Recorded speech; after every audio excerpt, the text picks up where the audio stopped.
Well, the Redcat Ascent Fusion is an interesting machine. It did actually do all my 6 problems last time we looked at it. But unlike some of the other cars like Basecamp, Ecto, TRX4 Sport, who can also do all the 6 problems, this thing felt like it was approaching the edge of its performance capabilities, where all of those just have quite a lot of headroom with some upgrades. And you might also remember just how busy the front of this car is. They're actually short travel shocks, like 10 or 12 mils of travel in the front. There was a chassis mounted servo, pan hard, and the whole thing had actually a little bit of bump steer. It was just a little messy. And also, being that I'm into comps, and some of you guys are too, this thing isn't actually WRCCA compliant out of the box. It needs a rear tray.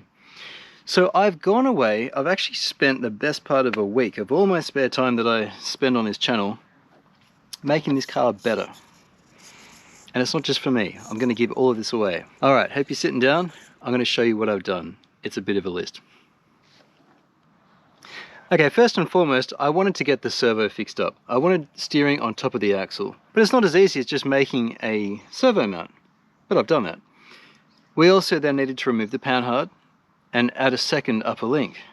Now things get complicated with the Fusion because that motor is sitting so close already to the links that it's actually quite a challenging prospect. I've actually removed the stock upper link as well as the panhard, and I've made my own links. So as well as having this servo on axle, we've now got the upper links so that the geometry is now working correctly. And even that's not really a big deal. We've been playing with servo on axle for years, right? But there's a real challenge with the Fusion, like a real challenge. And this might be partly why you're not seeing a lot of servo on axle mounts out there for this thing. And I'm releasing mine for free, by the way. And that comes down to the placement of the motor.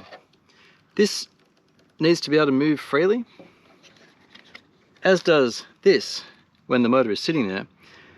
But the way the links were designed was that there was almost no movement at all allowed with the stock layout, let alone changing to a second upper link. Now, part of my development has been to get full compression and still have clearance for the motor. So I now have just over 1 millimeter of clearance to the bottom shaft at full compression, and just under 1 millimeter of clearance, see it, it's loose when I'm not pressing against it, at the top. Now that's because of a brand new motor mount I've made. One of my design briefs here has been to get the thing to be as stock friendly as possible so that you can print out all the bits and then just use them. You do need some different length screws, but I've even made the spacers for you. They're actually printing now. So I've got metal spacers here because this has been my prototype, but you're going to be able to print all your spacers as well, and they'll all bolt together.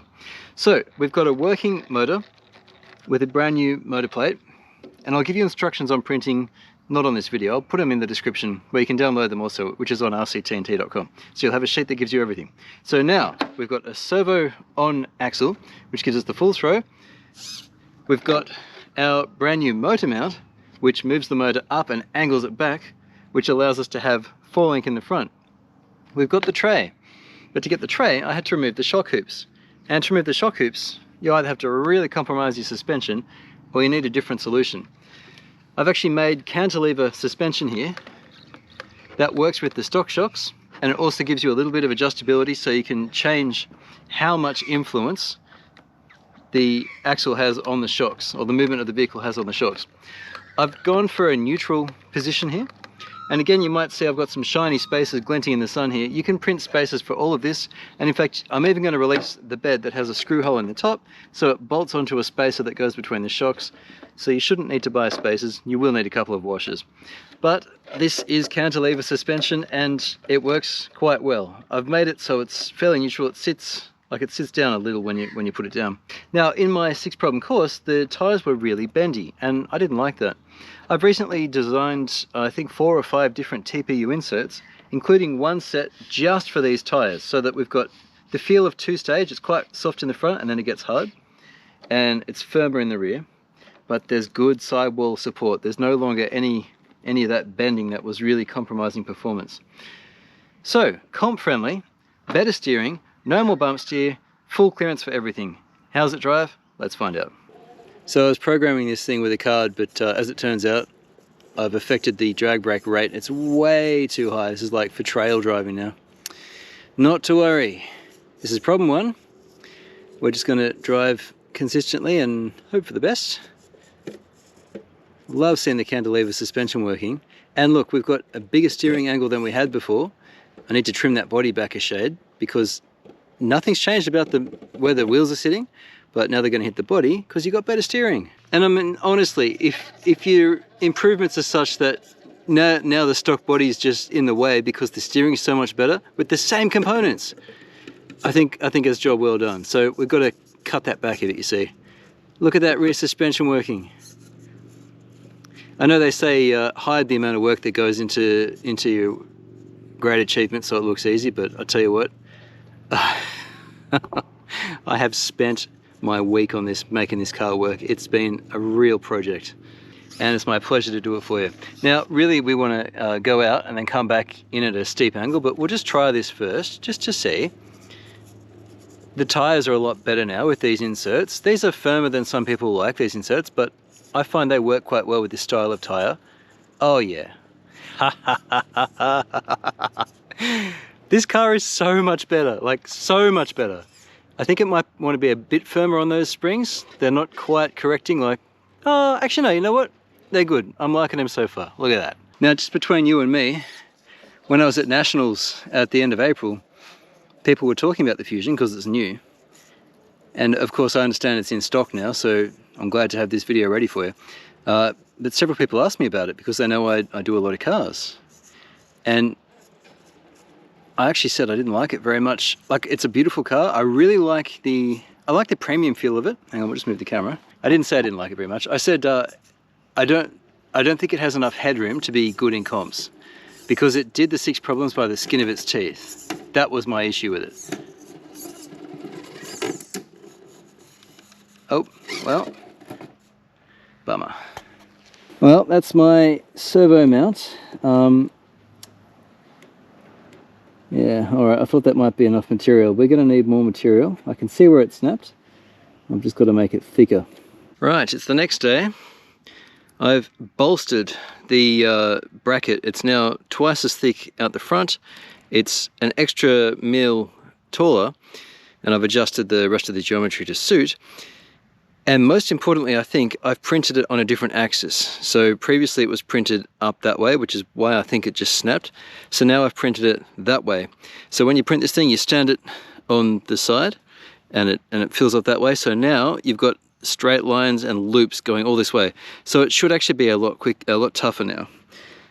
We've still got that full throw, which is beautiful. And we should be able to finish the test. So this is the one you're going to get if you download this. So I think it should be the way to go. It's also in PLA Plus now and not in PTG. Okay, it's the next morning and here we are with a reprinted, redesigned servo mount, thicker and stronger. And importantly, and this is really the main thing, I think, the orientation on the bed when I printed it is the determining factor here. Because previously its strength was relying on the layers adhering together, and now it's relying on the loops of filament. So that's the actual strong way. Bit of a silhouette with this sun behind the subject here, but I'm keeping the same angle so that we've got consistent comparison for all the other trucks. There we go. Beautiful. I'm liking this thing. It's just going so well. Look at that. Someone did suggest to me that they thought this design looks like it might cam out, which means it might go too far that way. Like, I've designed it so it can't actually cam out, even when it's like pressed it down. Like, I'm pressing on it now and it still wants to come up. That's a function of the placement of these. It just gives us a lock, so it's working nicely. Into problem 5. Now, I did a couple of things last night. I also programmed this ESC. It's only got 4 menu settings. You've got a fixed voltage, so that can't change. We've got LiPo cutoff from disabled, low, medium, high. That's 1, 2, 3, 4. 2 is motor direction, clockwise and counterclockwise. 3 is drag brake strength from none, and then 4 levels or 5 levels of it. And then 6 is drag brake rate from 1 to 6, and I've just set everything at max because this is a crawler, so I want that maximum instant hold. And this is problem 6, which has its challenges, doesn't it? Well, the steering servo is a lot stronger now, that's great. Well, not the servo was always strong. The problem with the stock setup is that the servo couldn't exert its maximum torque upon the steering. It was limited with that panhard setup. And happily, the second hole, the one closer to the servo horn itself, to the pivot point, you can use the second hole, the one closer to the servo, which gives you even more torque than you had if you used the bottom hole once it's on the axle, which is fantastic. Gosh, I like this thing now. It's so predictable. It's beautiful. I jinxed that. There we go. Just got to get the line right. Gosh, it looks good. And doesn't that suspension work well, hey? Honestly, I couldn't be happy with this thing. It's just fun to drive. It looks great now. The wheels drop where you want them to. I'm just really happy with it. I mean, look at that. It's so composed. So composed. Fantastic. Just fantastic. Well, in my mind, that was a week well spent. It honestly was a lot of work to get this thing right, but gee, it's good now. That motor mount is not in any danger of breaking. I've tested it. I've tried all sorts of different things by observing, even with no screws. I've tried a few ways to see if the thing is under any kind of lateral force or diagonal when the motor's straining, and it's really not. So the only point of weakness in this thing, I think, is the servo mount. Typically, you'll want a metal servo mount. I could get this made in metal, and I'll put in the description a link to it. I'll put it on Shapeways, so if you really want it made in aluminium or steel, even stainless steel, you can. But I suggest PLA Plus and just orient it on the side of the servo, like orient it so it's kind of standing up like a letter C on the bed, and that'll give you the strength that you need. Just use supports and rip them out, that'll work. The rest of it, very happy with. Again, you can mess with the length, and you can use the next hole up on the cam here if you want. If you want to firm the suspension up, because there's no preload on the springs, that will work. But otherwise, the thing just works, and gee, it works well. I couldn't be happy with it. I'm so pleased just to be able to give this to you guys and say, hey, you want this to be comp friendly? You want this to be minimal additional hardware? I've even made spaces for you now. You just need a couple of those bearings. I think they were 10 outer and 6 mil inner. I think I've measured it. It's all in the documentation. So if you check it out on the website, you'll see, RC-TNT.com. This is the Redcat Ascent Fusion, ready for comps, and maybe we'll give it a go. Not bad. Thanks for watching, guys. Throw me a like. I'll catch you again on RC-TNT. Cheers.